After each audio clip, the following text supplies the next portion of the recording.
And again, I'm Patrick Kelly, one of the board members of the KWCA, and thank you, Doug, for allowing me to do this introduction. And Tracy, I'm really impressed with you coming up here. I've practiced this probably 110 times now, and I'm not comfortable yet, so very good job.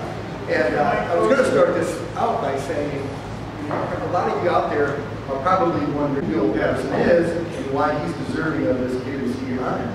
But Ken Cougar, former Hall of Famer, went to the efforts of making these tables, handouts for you, so you probably do know who Buel Patterson is.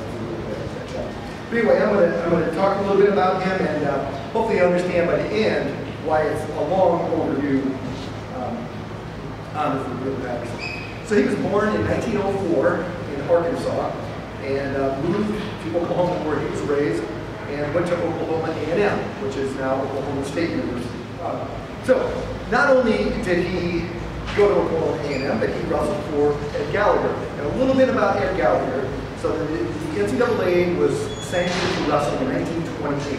And Ed Gallagher died in 1940, and between 1928 and 1940, he won 11 out of the 13 NCAA titles at Oklahoma State, and finished second the only 2 times that he did. Prior to that, kind of like the NCAA women are doing now, they had a national tournament that all the big players were at, but it wasn't sanctioned by the NCAA, and Oklahoma A&M won about all of those before the NCAA sanctioning happened.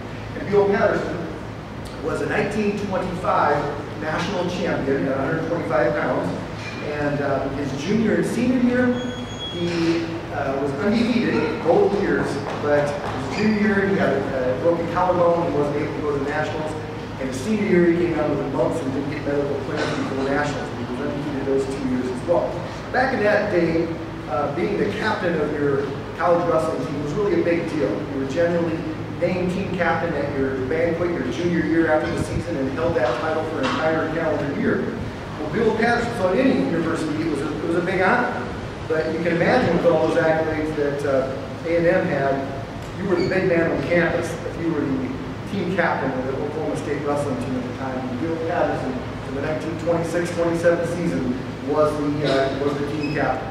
So Patterson, Mike Ahern, and those K-State faithful out there will be glad I'm pronouncing that correctly. Mike Ahern was the athletic director at the time, looking for a new wrestling coach.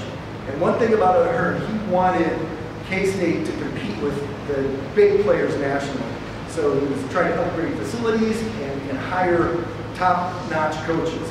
So in the year before, 25-26, Gerald Northrup was the coach at Kansas State, and he was an Oklahoma A&M grad with similar kind of credentials as Buel Patterson, but he went 0-10 in duels and was 1 and done.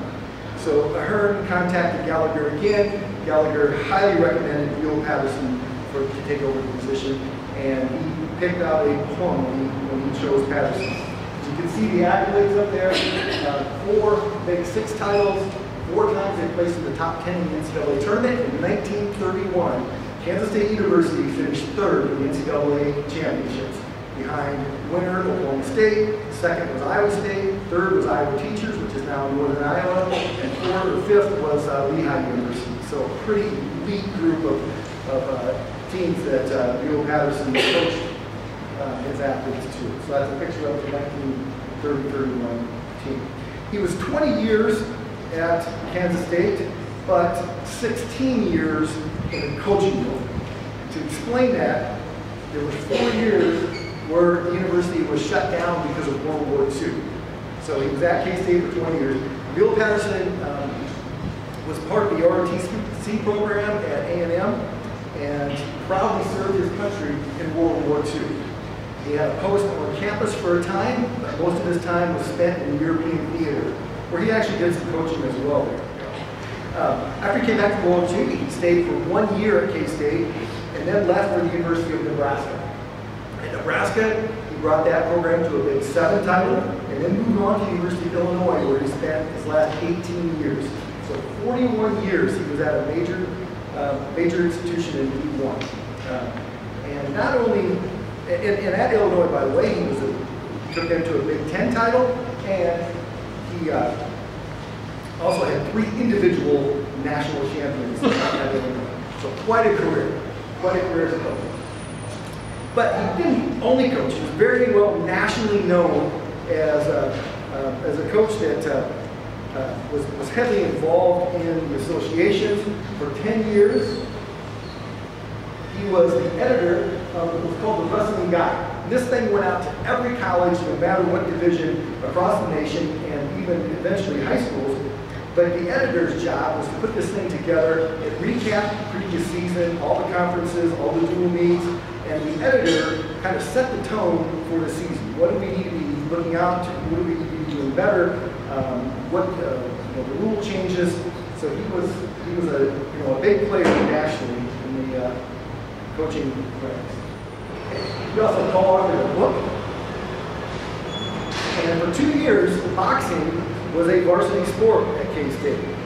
And it was an intramural sport for a time, but Buel Patterson was the head coach of the boxing program when he was in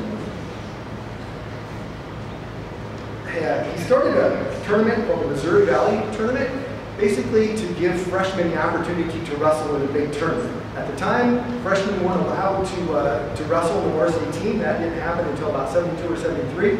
So he gave them an opportunity to wrestle against varsity competition, against post-grads, and even some top-level high school came to this tournament. And the U.S. Olympic Committee took note of what he was doing and made that tournament a regional Olympic qualifier. And stemming from that, he was part of the 1948 and 52 Olympic team. And in 52, he actually went to Helsinki with the USA Olympic wrestling team. So as you can see, he's a big deal as a wrestler, a big deal as a coach. But another area that Buel Patterson excelled in was as a contributor to our sport. You can see up here the first state tournament in 1930. So he hosted an invitational tournament in 1928-29 on the campus of K-State. At the same time, Pitt State, yes, they had a wrestling program at the time, hosted a tri-state invitational. And in 1929, who is now KWCA Association, came to both tournaments to decide who's going to be the first state tournament. And the job that Buel Patterson did managing that tournament impressed them. So K-State hosted the first state tournament and several after that. And there's a whole interesting story about the first state championship team, Douglas, as most of you maybe know, and Bill Buel, the coach of that team. Just briefly, just a really interesting story. Bill Buel coaches the first state championship team in 1930. He's pulled out of the oil fields, left K-State to make some money, goes to the oil fields, pulled out of the oil fields. Hey, we need a coach and a teacher. He taught shop and coached the wrestling team. Won the first state title in 1930. He decides, hey, I'm going to go back to school. And in 1931, 1 year later, after coaching the first state high school team in Kansas, he wins the NCAA title. Amazing story. Back to Buel Patterson. The NCAA were filmed for the first time in 1937. He's responsible for that. He edited the film and made it ready for publication and sent it throughout the nation. And he used that to help recruit kids to the sport of wrestling. He showed that film at the state tournament and show them this is what college wrestling is all about. So he was the first, we kind of take that for granted now. We have all these instant video and flow around now that Buel Patterson was on the cutting edge. In 1939, he went to the Northwest Kansas League and asked them, I'd like to host a wrestling tournament.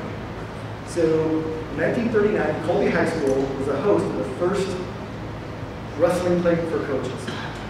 And it grew in popularity so much so that he moved it to the campus of K-State, and that's where it was held until he left for the University of Nebraska.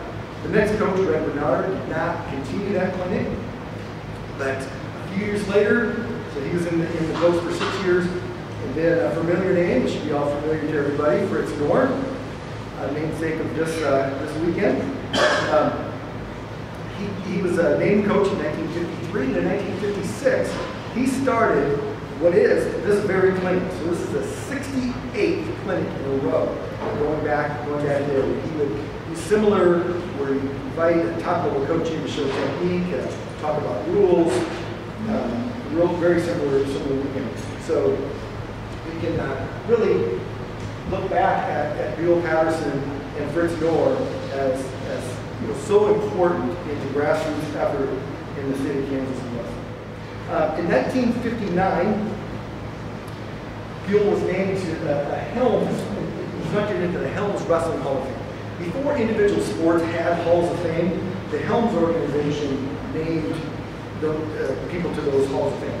And the interesting thing about that is when the National Wrestling Hall of Fame started, basically they took the names that were in the Helms Hall of Fame and put it in the National Wrestling Hall of Fame. Unfortunately, Patterson isn't one of them, but he's in with that group of people in the Helms Hall of Fame. In 1974, just 50 years ago, Illinois wrestling coaches and officials inducted him into their Hall of Fame. He did similar things in Illinois where he ran the state tournament, he hosted camps and clinics. So, as I said, honor that's long overdue, and it's an honor for me to name Buel Patterson 2024 KWCA Hall of Fame. Thank you.